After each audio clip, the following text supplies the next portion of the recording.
പ്രധാനമന്ത്രി തന്നെ ഭരണഘടനയെ ദുർബലപ്പെടുത്തുകയാണെന്ന് രാഹുൽ ഗാന്ധി. മണ്ഡല പുനർനിർണയത്തിനായുള്ള ബില്ല് ദക്ഷിണേന്ത്യയെ മാത്രമല്ല ഉത്തരേന്ത്യയെയും ദുർബലപ്പെടുത്തും. തമിഴ്നാട് എന്ന ആശയത്തെ തന്നെ ബിജെപി തകർക്കുകയാണ്. തമിഴ്നാടിനെ ഡൽഹിയിൽ നിന്നും ഭരിക്കാൻ ഒരിക്കലും കോൺഗ്രസ് ശ്രമിച്ചിട്ടില്ലെന്നും രാഹുൽ ഗാന്ധി തമിഴ്നാട് റാണിപേട്ടിൽ പ്രചാരണ പരിപാടിയിൽ പറഞ്ഞു. They wanted to weaken the South Indian states, weaken the northeastern states and weaken smaller states. You've already seen the Prime Minister attacking our constitution, and what the BJP is doing is trying to destroy and attack the idea of Tamil Nadu. MK Shukkur വിവരങ്ങൾ നൽകും. ഷുക്കൂർ, മണ്ഡല പുനർനിർണയം തമിഴ്നാട്ടിൽ DMK വലിയ പ്രചാരണ വിഷയമാക്കുന്ന പശ്ചാത്തലത്തിൽ കൂടിയാണ് രാഹുൽ ഗാന്ധി അവിടെ എത്തിയിട്ടുള്ളത്. അപ്പോൾ ഈ വിഷയത്തിലൂന്നി തന്നെയാണോ രാഹുൽ ഗാന്ധിയുടെയും പ്രചാരണം?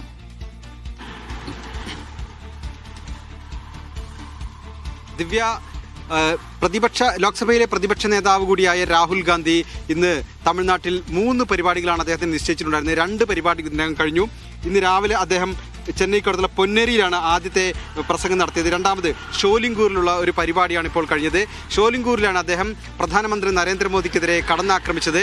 തമിഴ് എന്ന ആശയത്തെ അദ്ദേഹം ആക്രമിക്കുന്നു, ഒപ്പം തന്നെ തമിഴൻ എന്ന വികാരത്തെ അദ്ദേഹം ദുർബലപ്പെടുത്തുന്നു. തുടങ്ങി തമിഴ്നാടിൻ്റെ വ്യക്തിത്വവുമായി ബന്ധപ്പെട്ട ചില വിഷയങ്ങൾ ഉന്നയിച്ച് പ്രസംഗം തുടങ്ങി അദ്ദേഹം പിന്നീട് ഇന്ത്യ എന്ന ആശയത്തെ തന്നെ അദ്ദേഹം പ്രധാനമന്ത്രി ദുർബലപ്പെടുത്തുന്നു എന്നാണ് രാഹുൽ ഗാന്ധി പറഞ്ഞത്. പ്രത്യേകിച്ച് മണ്ഡല പുനർനിർണയവുമായി ബന്ധപ്പെട്ട് പാർലമെന്റിൽ നടത്തിയ പ്രസംഗത്തിന്റെ തുടർച്ചയായിരുന്നു അദ്ദേഹം തമിഴ്നാട്ടിൽ നടത്തിയ പ്രസംഗം. അദ്ദേഹം പ്രധാനമായും പറഞ്ഞത് ട്രംപ് ഇരിക്കാൻ പറഞ്ഞാൽ ഇരിക്കുകയും കിടക്കാൻ പറഞ്ഞാൽ കിടക്കുകയും ചെയ്യുന്ന പ്രധാനമന്ത്രി നരേന്ദ്രമോദി അതേ ആശയം തന്നെയാണ് തമിഴ്നാട്ടിലും നടത്താൻ ഉദ്ദേശിക്കുന്നത്.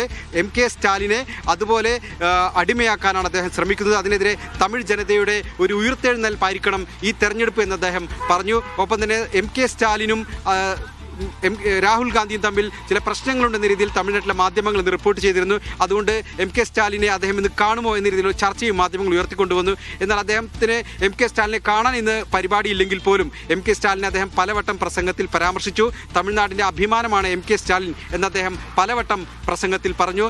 ഈ മണ്ഡല പുനർനിർണയം ദക്ഷിണേന്ത്യൻ സംസ്ഥാനങ്ങളുടെ അധികാരങ്ങൾ കവരുകയും അവരെ പാർലമെന്ററി രാഷ്ട്രീയത്തിൽ നിന്ന് അപ്രത്യക്ഷമാക്കുകയും ചെയ്യാനുള്ള ഗൂഢാലോചനയാണെന്ന് അദ്ദേഹം പറഞ്ഞു. ഉത്തരേന്ത്യൻ സംസ്ഥാനങ്ങളെ കൂടി ഇത് ബാധിക്കുമെന്നും കേന്ദ്രഭരണ പ്രദേശങ്ങളെപ്പോലും ഇത് ദുർബലപ്പെടുത്തുമെന്നും രാഹുൽ ഗാന്ധി പറഞ്ഞു. ഇന്ന് പ്രധാനമന്ത്രി നരേന്ദ്രമോദി കൂടി ഇന്ന് തമിഴ്നാട്ടിൽ പ്രചാരണം നടത്തുന്നുണ്ട്. വൈകുന്നേരം 4 മണിക്ക് കോയമ്പത്തൂരിലാണ് അദ്ദേഹത്തിന്റെ പ്രചരണം. സ്വാഭാവികമായും തമിഴ്നാടിന്റെ വികാരത്തെ കൂടി മുൻനിർത്തി രാഹുൽ ഗാന്ധി നടത്തിയ പ്രസംഗത്തിന് ഒരുപക്ഷെ നരേന്ദ്രമോദി മറുപടി പറയുമായിരിക്കും. ഇന്ന് കോയമ്പത്തൂരിൽ ഇപ്പോൾ വലിയ സുരക്ഷാ ക്രമീകരണങ്ങളെല്ലാം തന്നെ ഏർപ്പെടുത്തിയിട്ടുണ്ട്. 4 മണിയോടുകൂടി കോയമ്പത്തൂർ എയർപോർട്ടിലെത്തുന്ന അദ്ദേഹം പിന്നീട് പൊതുപരിപാടി നടക്കുന്ന സ്ഥലത്തേക്ക് എത്തും.